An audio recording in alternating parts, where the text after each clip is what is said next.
Sir मैं इसके संगीत की बात करता हूँ, बहुत ही बेहतरीन गाना आपने चुना है, जो धार्मिक गाना है। ये गाना कितने टेक में बन गया, और सर जो यहाँ पर बैठे रवि सर भी हैं उसमें, तो कितने टेक में सर का यहाँ पर वीडियो शूट हुआ है, थोड़ा जानकारी आप दे सकें, क्योंकि आप ही डायरेक्टर साहब हैं, आपने देखा होगा कितने टेक में ये बना है और कितने दिन में बना है। बेहतरीन शूट, बहुत ही बेहतरीन गाना सर, लाजवाब। धन्यवाद, आप लोगों को पसंद आया गाना।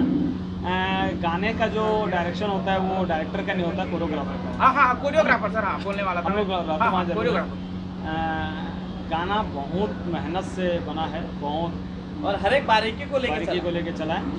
इसमें दो चीज़ मैं बता दूं, एक तो ग्राम देव बलौदा का सपोर्ट और हमारे टीम की मेहनत, इसका दो ही रीज़न है इस गाने का इतना बड़ा रिजल्ट आने का।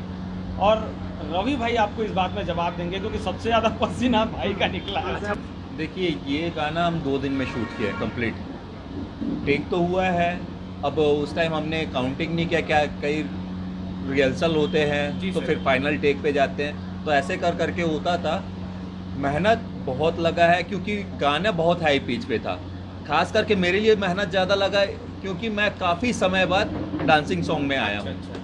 विशाल ऑलरेडी बहुत अच्छा डांसर है, तो उसको मेहनत लगा है, लेकिन मेरे से कम, क्योंकि वो ऑलरेडी डांसर है और मैं काफ़ी समय से नहीं किया था, तो मेरे को बहुत ज़्यादा मेहनत लगा, क्योंकि एक चैलेंजिंग था। लोगों का कहना था यार ये कुछ नहीं कर सकता, तो ये कहीं ना कहीं मेरे को अपने आप को दिखाना भी था कि भैया मैं बहुत कुछ कर सकता हूँ। सर इसी में मेरा प्रश्न ये है, जुगलबंदी शब्द बोलते हैं ना, जब 2 कलाकार डांस करते हैं, तो इसमें सर मतलब समानता लाने के लिए, मतलब स्टेज जो परफॉर्मेंस होता है, माने अगर आप कोई स्टेप कर रहे हैं उसको सेम टू सेम करना, ये भी एक कलाकारी है। तो इसमें सर आप लोग कैसे करते थे? टेक पूरा हो जाता था एक ही टेक में, कि और भी टेक लगते थे? देखो, कोऑर्डिनेशन के लिए थोड़ा सा टाइम लगता था, लेकिन इसलिए हम लोगों ने पहले रिहर्सल किया था, उसके बाद वहाँ जाके डांसर लोग के साथ और फिर विशाल के साथ। विशाल बहुत अच्छा एक्टर है, बहुत सपोर्टिंग एक्टर है, हम दोनों ने एक दूसरे को बहुत सपोर्ट किया है। क्योंकि देखिए, अगर मैं उसके सामने कहूँगा नहीं मैं बड़ा हूँ, वो बोलेगा मैं बड़ा हूँ, तो कोई भी चीज़ रिजल्ट अच्छा नहीं आता। जब दोनों का कोऑर्डिनेशन, दोनों का प्यार, दोनों का सपोर्ट एक साथ रहता है, तो वो चीज़ निखर के आती है, और मेरे ख्याल से वो चीज़ आप लोगों को देखने में अच्छा लग रहा है। तो दोनों का मेहनत, कोरियोग्राफर का बहुत मेहनत रहा है, हमारी टीम की पूरी मेहनत रही है।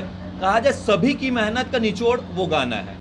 ये स्टोरी का कहना चाहिए, गाने का डिमांड था कि गाने जो है वो बहुत भव्य था, और राम जी के ऊपर पहला छत्तीसगढ़ी गाना है, तो हम लोग कहीं से भी नहीं चाहते थे कि किसी भी चीज़ को लेके उंगली उठे। तो बहुत ही बारीकी से हमारी टीम ने काम किया है, हमारे सेट डिज़ाइनर ने, हमारे क्रिएटिव ने, जो भी है हमारे कोरियोग्राफर ने, तो सभी ने अपना 100% दिया है। और मेरे ख्याल से जो लोग देखे उनको तो पसंद आया, और जो लोग देखने वाले उनको भी ये शायद ये गाना अच्छा लगे। सर इसमें एक गाना और है, जिया लागे रे, इसमें एवरग्रीन जो विशाल सर है, उन्हीं सर का अनुभव है क्या अभी? क्योंकि टीजर जैसा ही बस लॉन्च हुआ है, कुछ छूटा रहता है जिसमें और भी ऐड हो सकता है। आपने भी अभिनय किया है कि इसमें? नहीं, कुछ गाने उसी के हैं। जिस गाने में मैं रहूँगा उसमें मैं देख